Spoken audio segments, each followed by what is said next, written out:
Bonjour à tous, bienvenue en Italie, à nouveau du côté de Gênes, au bord de la Méditerranée. Une ville typique du port de mer italien, ville de carte postale où il fait bon vivre et où on va suivre avec vous la fin de cette deuxième étape de Coupe du Monde de course d'orientation qui va voir les coureurs aujourd'hui s'affronter sur une manche de relais sprint. Le relais sprint a un format toujours très spectaculaire avec de la bagarre, des courses au contact, des rebondissements. On espère vivre tout ça aujourd'hui ensemble alors qu'on s'approche en drone de l'aire de course qu'on voit là-bas au fond avec le parc Nervi qui sera l'aréna de la course du jour, donc le lieu de départ et d'arrivée de ce relais sprint. On voit les images aériennes et on voit déjà l'aréna. Vous voyez sur la droite de l'image au fond du parc, un parc entouré de zones résidentielles, de belles villas avec, on le verra plus tard, des allées, des passages qui bien sûr vont servir pour le traceur à nous tracer des beaux parcours, des parcours de 3,1 km pour les filles qui vont commencer et terminer ce relais, donc avec les relais 1 et 4, alors que les garçons, eux, vont courir sur les relais 2 et 3, des parcours de 3,7 km pour 135 mètres de dénivelé et un temps de gagne total estimé à 60 minutes, donc des temps de course autour de 15 minutes pour chaque relais, comme d'habitude sur ce format de course. Alors qu'on peut admirer maintenant des images de ce parc, un parc très ouvert, où les coureurs vont pouvoir courir à pleine vitesse pour peu qu'ils soient suffisamment en contrôle de leur orientation. Et une orientation qu'on va découvrir grâce à la carte, comme d'habitude, en vous montrant d'abord les parcours qui commencent par une variation à 4 postes différents. Les filles vont se séparer sur le départ en masse sur ces 4 postes-là, puis rejoindre le poste 3, un long ITI 3-4 pour aller chercher une petite zone de cours de tennis. Et on redescend avec le poste 6 en variation dans le parc et le poste 6-7, un poste intéressant avec des choix difficiles où il faut s'écarter vraiment du trait rouge pour aller chercher la meilleure option. Ensuite un petit passage en bord de mer sur la promenade 7-8 et on revient déjà vers l'aréna, poste 8-9 là encore avec un choix intéressant.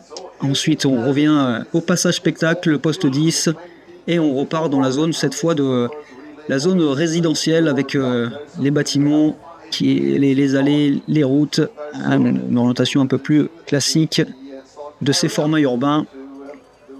Et ensuite, à partir du poste 16, on aura les garçons qui partiront sur une boucle supplémentaire pour avoir un peu plus de distance que les filles. On voit le poste 17-18 avec là encore quelques choix d'itinéraire pas évidents où les coureurs vont devoir trouver les meilleures options.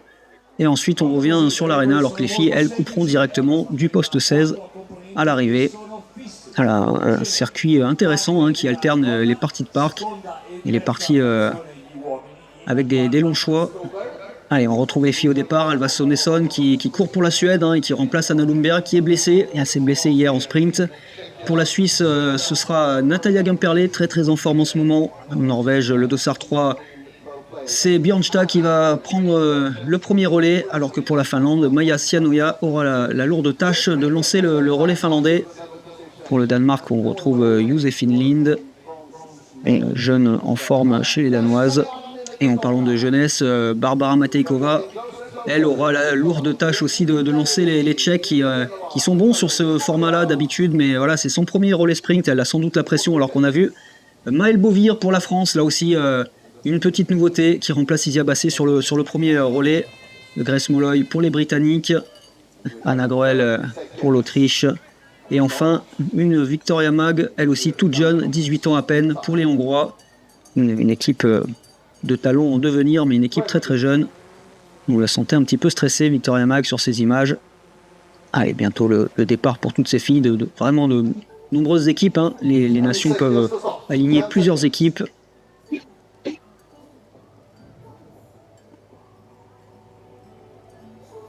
Et c'est parti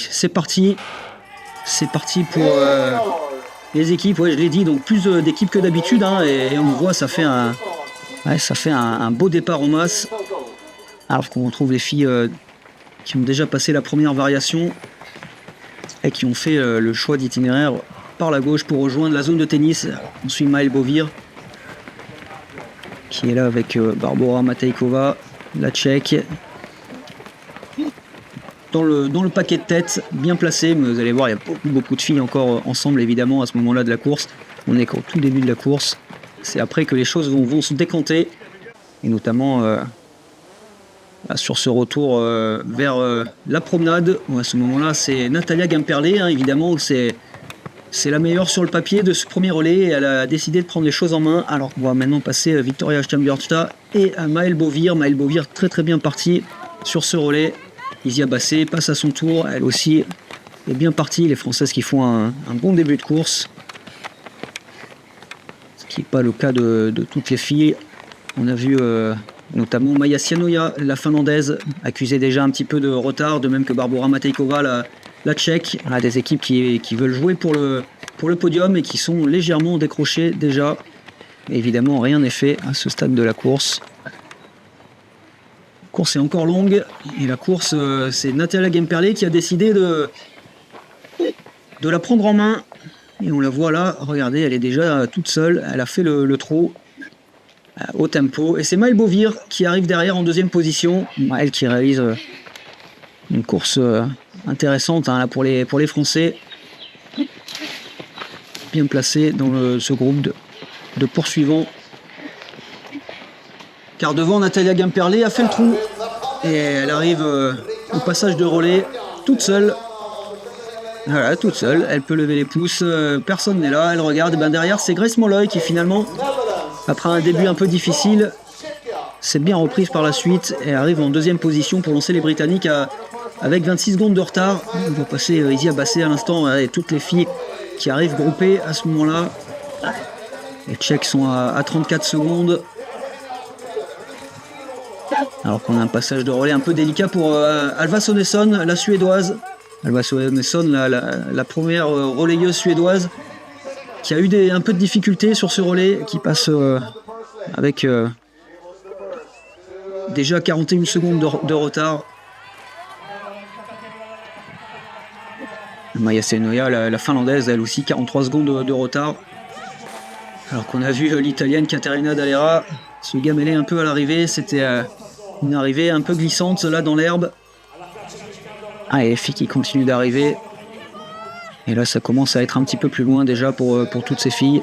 On voit le Danemarkien par exemple avec Joséphine qui est un peu passé à côté. 1 minute 18. Alors qu'on retrouve maintenant le deuxième relais, les garçons et notamment les Français. Adrien Delaine, Mathias Barros-Vallée. Ah, ils ont été lancés vraiment dans des conditions parfaites par Maëlle Bovir et Isia Bassé. Et on les retrouve aux avant-postes. On chasse du Suisse qui s'était lancé en tête, Ricardo Rancan. Ricardo Rancan hein, qui est parti avec une petite trentaine de secondes d'avance, on le voit là, et qui va parvenir à garder cette avance dans un premier temps, malgré les coureurs qui chassent derrière. Et regardez, il y a du monde. Et ce qui fait plaisir, c'est de voir Mathias Barros-Vallée, par exemple, qu'on voit là à droite de l'écran, être bien placé. Lui qui n'a pas pu prendre le départ hier, hein, il s'est luxé l'épaule. On le voit là, il a d'ailleurs un strap sur cette épaule droite. Et on retrouve les coureurs sur ce choix 6-7 qui était compliqué. Il fallait aller chercher les passages loin du trait rouge. Ricardo Rancan, pour le moment, il s'en sort bien. Il arrive à garder de l'avance. On le voit passer au TV1. Alors, le groupe de chasse derrière qui arrive, qui a pris les choses en main à ce niveau-là de la course.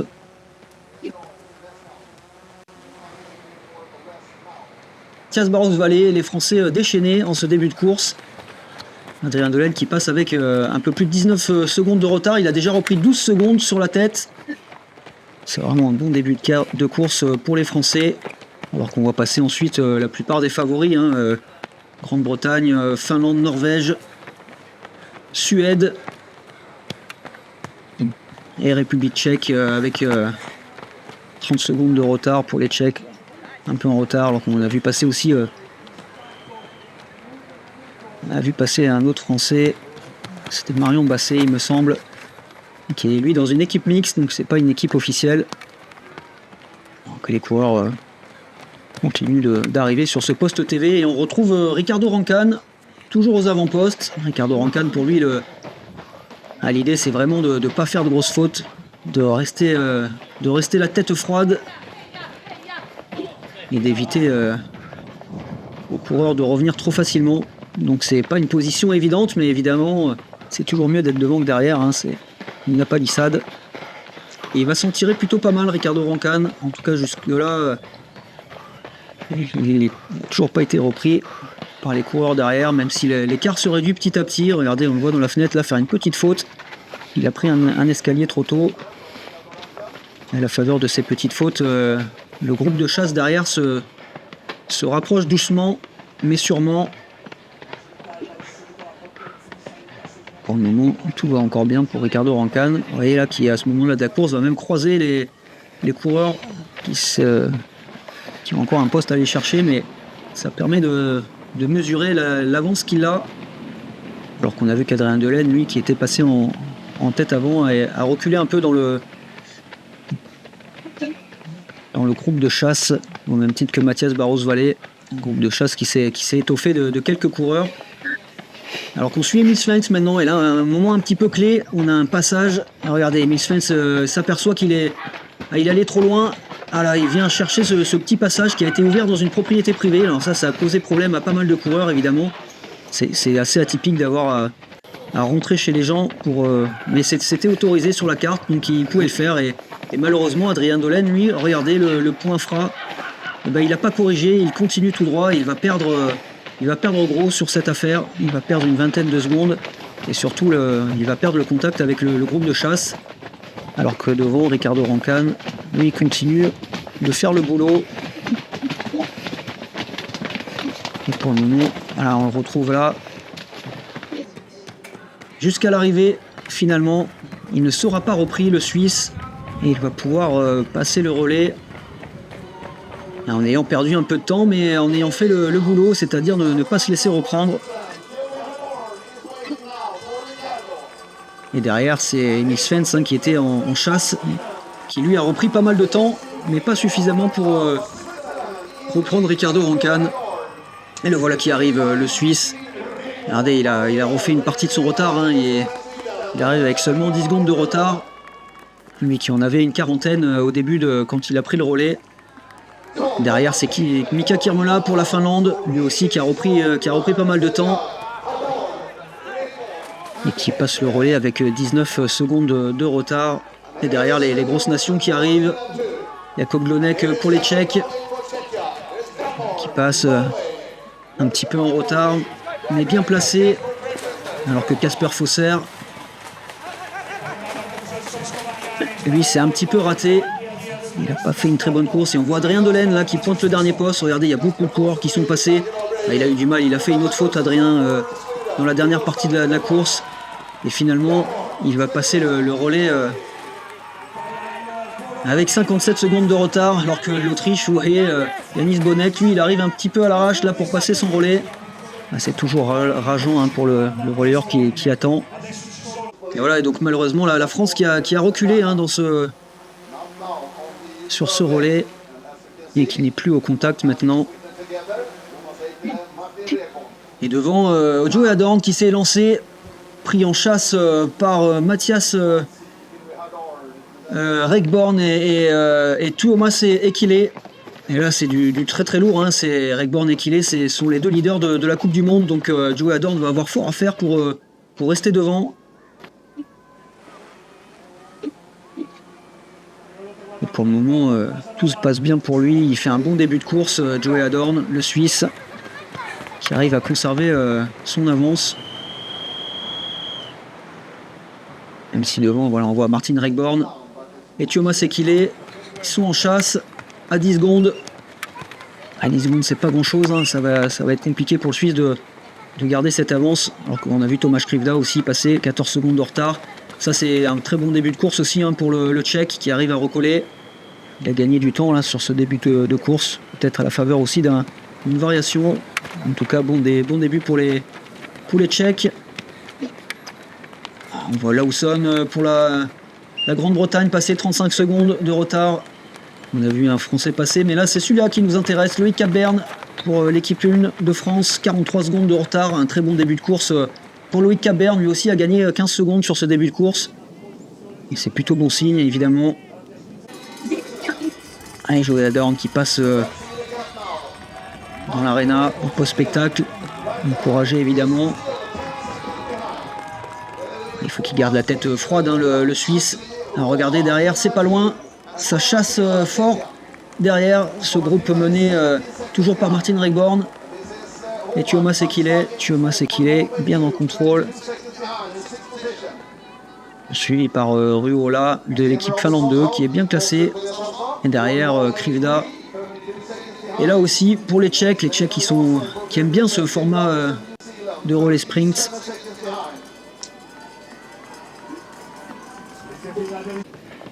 Alors qu'on retrouve maintenant le Suisse Joey Adorn, toujours aux avant-postes. Et à l'image de son compatriote, il faut qu'il fasse le boulot en essayant de ne pas faire de cadeau derrière. Et alors qu'on voit le visage concentré de Simona Bersold qui va s'élancer sur le dernier relais pour la Suisse. Avec la lourde tâche de finir le boulot fait jusque-là et bien fait. Même si on voit là Joey Adorn qui croise Martin Regborn qui est en train de pousser fort pour revenir. Et voilà, il y a toujours ces 10 secondes.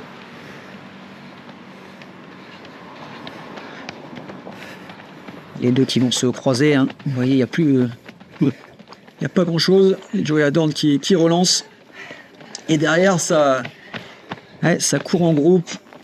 Et c'est Martin Regborn qui fait l'effort, qui veut essayer de recoller pour lancer Tove Alexandersson en même temps que Simona Bersold. Tove Alexandersson, elle aussi concentrée. Un nouveau duel Alexandersson à Bersold qui s'annonce. Martin Regborn qui pousse fort et il a repris les 10 secondes de retard. Regardez, Joey Adorn qui est passé devant le poste sans le pointer, qui a dû revenir. Et du coup, ça a permis à Martin Regborn de faire la jonction. Et Tuomas Sekile est lui juste derrière, on ne le voit pas derrière la caméra. Alors que Tomáš Krivda, lui, est un petit peu plus loin, mais lui aussi, il fait l'effort pour recoller. Et il va passer le relais à Teresa Janošíková, qu'on voit maintenant. Elle aussi en train de se préparer. Et ouais, dans la dernière partie de la course, Tuomas Sekile qui fait l'effort, qui passe devant Martin Regborn. Et on a perdu la trace de Joey Adorn. Joey Adorn qui a refait une petite faute à nouveau en passant devant un poste sans le pointer. Faire des petits cadeaux comme ça, et ben les autres n'en attendaient pas tant. Et regardez Tuomas Sekile, il a été costaud dans la dernière descente. Il prend quelques mètres d'avance et il va pouvoir lancer Venla Riou en tête de ce relais, suivi de près par Tove Alexandersson en deuxième position, alors qu'une dizaine de secondes derrière va suivre Joey Adorn et Tomáš Krivda qui vont lancer Simona Bersold et Teresa Janošíková avec une gamelle au passage. Pour Tomáš Krivda, on l'a dit, c'est ce passage de relais qui est très glissant, un peu dangereux, mais pas de mal pour Tomáš Krivda, qui a fait une bonne course, le Tchèque. Hein. Il permet à la Tchéquie d'être toujours dans la bagarre. Et ça va être un match à 4 là, pour les places sur le podium. Et là, on voit Teresa Janošíková et Venla Riou. Alors, qu'est-ce qui s'est passé? Venla Riou qui était en tête avec Tove Alexandersson, qu'on voit là au fond de l'écran. Et visiblement, il y a un souci. Et oui, ça passe pas, là, elles se sont fait avoir. Elles se retrouvent face à un mur infranchissable. Et il va falloir revenir en arrière pour ces deux-là. Et du coup, ça permet à Simona Bersold et à Teresa Janošíková de faire la jonction. Et même de passer devant, regardez à gauche, voilà, on la voit. Simona Bersold qui n'a pas été impériale non plus, elle, sur ce choix, mais qui quand même passe en tête de ce relais. Et qui devance Teresa Janošíková et Venla Riou qui a réussi à limiter la casse. Mais on a perdu Tove Alexandersson dans la bagarre. Elle qui a mis plus de temps à comprendre son erreur. Et regardez, Simona Bersold est en tête, mais pas de nouvelles de Tove Alexandersson, alors qu'elle était partie en deuxième position et qu'on la pensait capable de s'échapper en tête. Et bien pas du tout. Elle a fait une grosse faute, Tove Alexandersson, et regardez, elle va passer avec 16 secondes de retard. Et il va lui falloir cravacher dur pour reprendre les filles devant, alors que derrière c'est Megan Carter-Davies du coup qui a profité aussi de ses erreurs devant pour revenir. Elle a gagné 20 à 25 secondes sur la tête et elle est en train de se mettre en position de jouer elle aussi le podium, alors qu'on n'attendait plus trop les Britanniques. Un très bon début de course pour Megan Carter-Davis. Et le match à 4 se transforme en un match à 5, alors que derrière, Andrine Benjaminsen pour la Norvège est un petit peu plus loin, vous voyez, 42 secondes. Et Cécile Calandry aussi pour la France a reculé d'une place en se faisant doubler par les Britanniques. Elle se retrouve en 8e position, 7e nation. Ça va être difficile pour aller chercher le top 6 nation. Cécile qui est maintenant en 7e position, vous voyez légèrement décroché sur le GPS, alors que les filles devant se sont séparées. Finlande-Suède sur le choix de droite et Suisse-Tchéquie sur le choix de gauche, mais des choix qui sont assez équivalents. Donc les filles vont se retrouver. À l'image de Venla Riou ici et Teresa Janošíková, les deux ensemble. Alors qu'on va le voir par la suite. La Suède et la Suisse ne sont pas très loin devant. Une petite partie entre les barrières. Et Teresa Janošíková qui décide de repartir en arrière, à l'image de Megan Carter-Davis et Tove Alexandersson, elle qui continue tout droit. Et là encore, ce sont des choix qui ne feront pas des grosses différences, mais ça montre que les filles sont bien dans leur course. Elles décident de faire leur orientation. Et devant, c'est Simona Bersold qui s'est légèrement échappée devant. Qui va être difficile à aller reprendre. Elle est en forme, la Suissesse. Alors que derrière, Cécile Calandry fait de son mieux, mais c'est difficile de reprendre du temps sur ces filles-là. On va regarder Megan Carter-Davis aussi qui essaye de raccrocher. La voilà à 22 secondes maintenant, alors que Tove Alexandersson, elle, a reperdu un peu de temps. Elle était passée à 16 secondes, elle est maintenant à 19 secondes. Elle n'arrive pas à refaire son écart avec la tête. Et elle est en difficulté, Tove Alexandersson, comme un petit peu depuis le début de cette Coupe du Monde. Alors que Cécile Calandry, on la voit maintenant à 59 secondes, elle n'est pas loin de Andrine Benjaminsen. Il va y avoir match là, pour le top 6 nation. Allez, on est déjà sur la fin de course, on est déjà quasiment dans l'emballage et vous voyez Simona Bersold qui s'échappe et plus personne la reverra, alors que derrière ça met les gaz. Teresa Janošíková en train de lâcher Tove Alexandersson, alors qu'on voit Venla Riou juste devant. Est-ce que Teresa va arriver à reprendre Venla, elle qui a un sacré finish, mais c'est un finish en descente. Et alors qu'on voit Simona Bersold qui peut dérouler, rejoint par ses camarades. Voilà, elle a fait l'écart. Et derrière, regardez, ça va jouer au coude à coude. Teresa Janošíková qui essaye de revenir, mais ce final en descente, c'est difficile de gagner de la vitesse. Et les écarts ne bougeront plus. On a la Suisse qui l'emporte devant la Finlande et la République tchèque, un podium assez inattendu, notamment parce que les Suédoises n'y sont pas, les Suédois et les Suédoises n'y sont pas, et ça fait un sacré moment que c'était plus arrivé. Il faut remonter à 2016 pour voir un podium sans les Suédois. Et on le sait, la perte d'Anna Lundberg qui s'est blessée hier à un tibia a finalement pesé son doute lourd, même si on l'a vu, Tove Alexandersson est partie en 2e position, elle était en position d'y monter sur ce podium, mais elle est passée à côté. Alors qu'on a vu Megan Carter-Davis terminer à la 5e position à la faveur d'un très bon relais pour elle.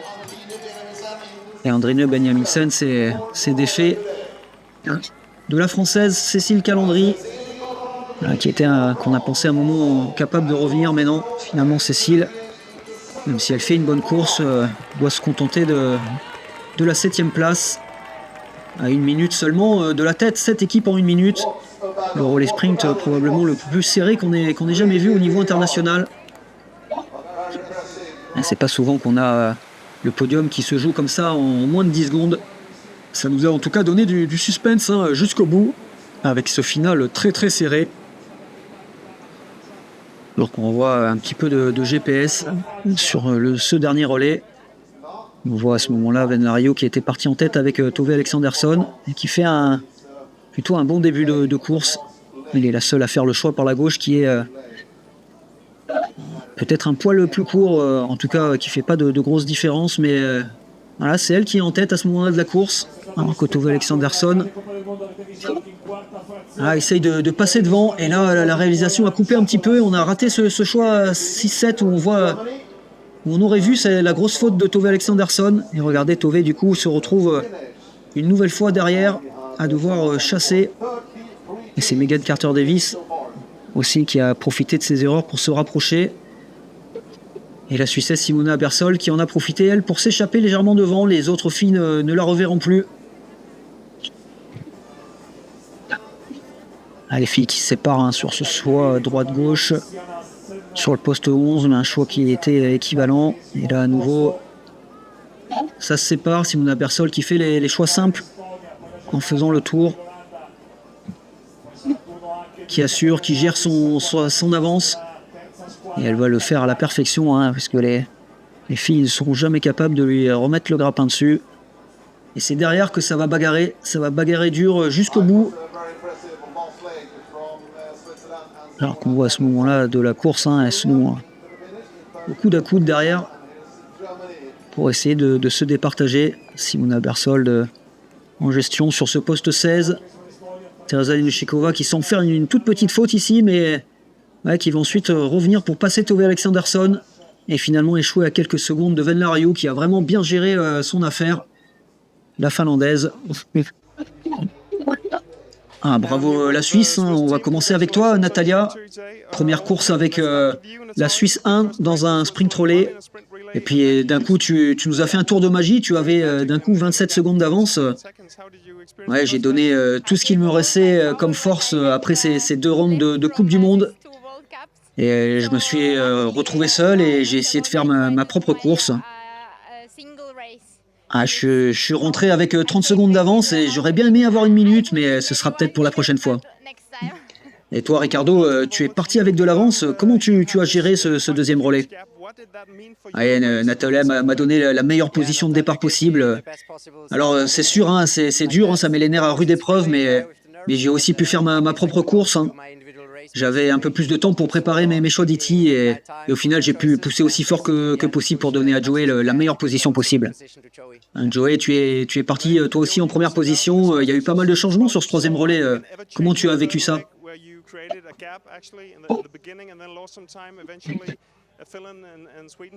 C'est intéressant, je ne sais pas trop comment ça s'est passé, mais au début j'étais très concentré sur ma course. Et ensuite dans la partie la plus pentue, alors c'est pas dans mon habitude, mais j'étais bien mort et j'ai senti que les gars derrière me rattrapaient. J'ai essayé de prendre mes propres décisions, de rester focus. Mais à la fin j'ai perdu un peu de temps sur 2 postes où je commençais à être un peu à la limite physiquement. Mais je pense que mes coéquipiers, particulièrement les filles, ils m'ont bien sauvé la mise aujourd'hui. Simona, j'ai encore le cœur qui bat d'avoir suivi ce dernier relais. Comment c'était de reprendre la Finlande et la Suède sur ce dernier relais ? C'était une super position de départ pour moi. J'adore partir un peu derrière en chassant.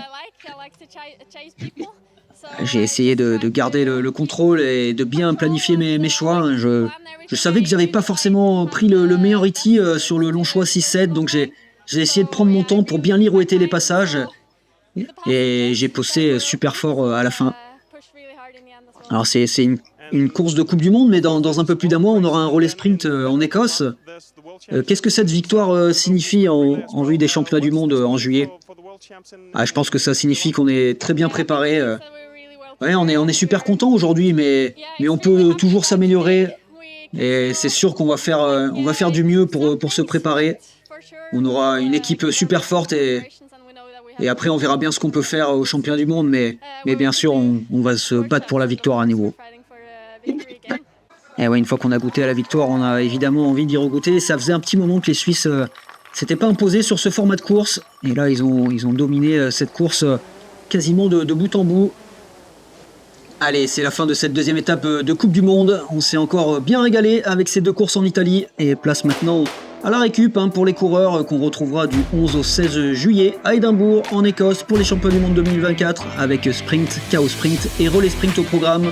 Puis du 15 au 20 août en Hongrie pour les championnats d'Europe où les coureurs retrouveront la forêt pour une moyenne distance, une longue distance et un relais. D'ici là, portez-vous bien et on se retrouve dans un peu plus d'1 mois. Salut!